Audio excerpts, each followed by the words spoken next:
covering Southeast Georgia and the Lowcountry. This is WJCL 22 Morning News. See us now. A family terrified after someone shoots at their car with their children inside. What we're learning from local police. Multiple officers involved shootings turned deadly in South Carolina. The new details about the officers, suspects who were killed. Former President Donald Trump will stay on Colorado's primary ballot for now. I'm Amy Lou in Washington with the appeal sending the case to the U.S. Supreme Court.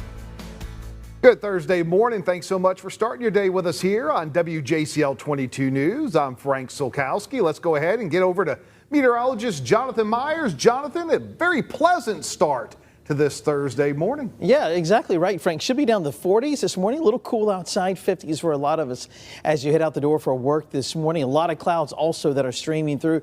Clouds this morning will give way to a little sunshine later, so you can see just mainly cloudy all the way up to about 8 o'clock. Temperatures low 50s as we start the morning. All the rain, though, is to our south and east. No rain in the forecast today, but you can see the back edge of the clouds, mountains of North Carolina, North Georgia through Alabama. This will quickly move our way, and I do expect after lunchtime today, you'll notice those clearing skies, lots of sunshine that'll take you through the afternoon. Highs for today, Hardeeville 63, 62 for Okatee, mid 60s for Savannah. Also Blackshear and Metter will be near 62 degrees. No rain in the forecast for today, but some changes are coming. Much cooler weather is on the way. I'll detail that for you in less than 10 minutes. All right, thanks so much, Jonathan. Right now, police are looking for the gunman who shot at a car full of people, including children, down in Glenn County. Now, it happened yesterday afternoon around 3:30 on Highway 17 near the Sidney Lanier Bridge. Glenn County police say the family was driving when witnesses say two vehicles pulled up in front of them, forcing them to slam on brakes. They say one vehicle sped off while another pulled up beside the car, and that's when shots were fired. Police say a man and woman were hit, but are expected to be okay. The children were not hurt. If you have any information about this incident, please call police. Now to the latest in the second deadly officer-involved shooting that's happened in South Carolina within the last 2 days. The most recent one happening yesterday up in Greenville County. Ray Lorena from our sister station in Greenville has more. A man is dead after a deputy-involved shooting in Greenville County. Deputies say they were called for a domestic violence incident at around 5:15 to Pequot Drive near Simpsonville. When they arrived, the sheriff says the man was armed, didn't drop the gun, which led to the shooting. He appears to be an older male, probably close to 80 years of age. We're not going to release any other details reference to him until all the family members are notified. A neighbor's security camera captured some of the shots that were exchanged. Marvin Page Jr. says his grandson let him know of the deputies outside his door. And so I said, "What?" So I jumped up and I said, "I'm going to see what's happening." And when he went outside, and I stuck my head around the corner and I heard nothing but fire. Just like we was in the wall there for about a minute. Pow, pow, pow, pow. The sheriff says 4 deputies fired their guns and have been placed on paid administrative leave. Investigators say none of the deputies were hurt. It's extremely tragic, irregardless of when it happens. But when it is around the holidays, it's just a second reminder to the family and people involved what happened. Again, that was Ray Lorena reporting. And just hours away in Charleston County, a man was killed in an officer-involved shooting back on Tuesday. South Carolina law enforcement also investigating that case. Well, officers responded to a call about gunshots late Tuesday and say they found an armed man and tried to negotiate with him. Officers shot and killed Winston Dunham. No deputies or police were hurt in that shooting. A new appeal is challenging whether former President Donald Trump can appear on Colorado's primary ballot. Our Amy Lou joining us from Washington to tell us all about this appeal. Good morning, Amy. The appeal keeps Trump on Colorado's primary ballot until the U.S. Supreme Court weighs in. Attorneys for the Colorado Republican Party filed the appeal, arguing the state's Supreme Court decision distorts the 2024 presidential election and fundamentally changes the course of American democracy.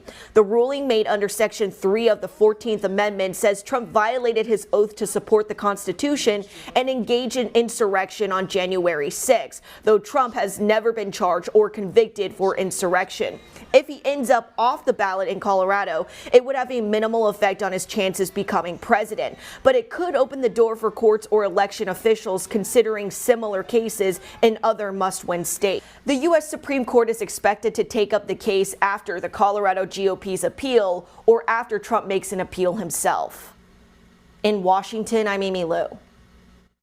Well, happening today, the woman convicted in killing her mother after her mom forced her to pretend to be disabled will leave prison. Gypsy Rose Blanchard's case inspired multiple movies and television shows. She is scheduled to be released on parole after serving 7 years of her 10-year sentence.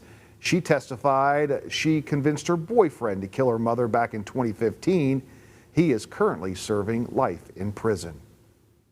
New this morning, you're looking at the new mugshot of actor Danny Masterson, who was found guilty of raping 2 women back in September. The star from That 70s Show is set to serve 30 years to life in a California state prison. Well, this morning, there's a new strategy aimed at alleviating the crisis at the U.S.-Mexico border, just as border officials brace for record-high migrant crossings.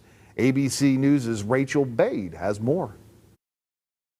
Mexican officials unveiling a new task force to address the migrant surge at the U.S.-Mexico border, a move that comes after U.S. officials pressed the nation to do more to stem the crisis. Sources telling ABC News that U.S. Secretary of State Antony Blinken and DHS Secretary Alejandro Mayorkas pushed Mexico to step up immigration enforcement within their country, help reopen ports of entry, and encourage migrants to stay in Mexico. Mexico's Foreign Affairs Minister heeding that request, telling reporters after the meeting that as part of the new task force, Mexico will regularly meet with countries in Central and Latin America. The next meeting will be in January. One senior U.S. administration official telling ABC News that the U.S. is pleased with what Mexico proposed. The news coming as overwhelmed border officials brace for the arrival of this caravan, a group that's estimated to top 6,000 migrants. The month of December is on track to have the highest number of apprehensions ever, according to CBP officials. Some days they predict could even reach 10,000. Elsewhere in the U.S., Republican Texas Governor Greg Abbott continues to infuriate Democratic mayors by sending migrants to their own cities, all on the taxpayer dime. New York City Mayor Eric Adams rebuking him. To stop the games and use of migrants as political pawns. We need the state and federal government's help in resettling and supporting the 68,000 migrants still in our care, as well as those who are on their way and those yet to come. Mexican leaders also told U.S. officials that they'll crack down on smuggling. Meanwhile, back here in the United States, a sweeping bipartisan border bill remains stuck in Congress. Rachel Bade, ABC News, Washington. Traffic track 22 on the roadways this morning, not seeing any issues. If you're flying out of the Savannah Hilton Head International Airport, seeing a lot of green there around the airport this morning from downtown Savannah westbound I-16. 20 minutes coming southbound on I-95 from Hilton Head, the Low Country.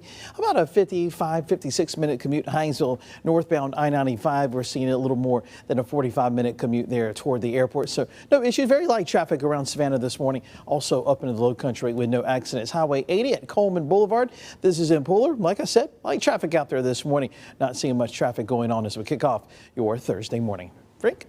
All right, thanks so much, Jonathan. It is now 5:08 this Thursday morning, and a Georgia woman accused of drugging her boyfriend for months.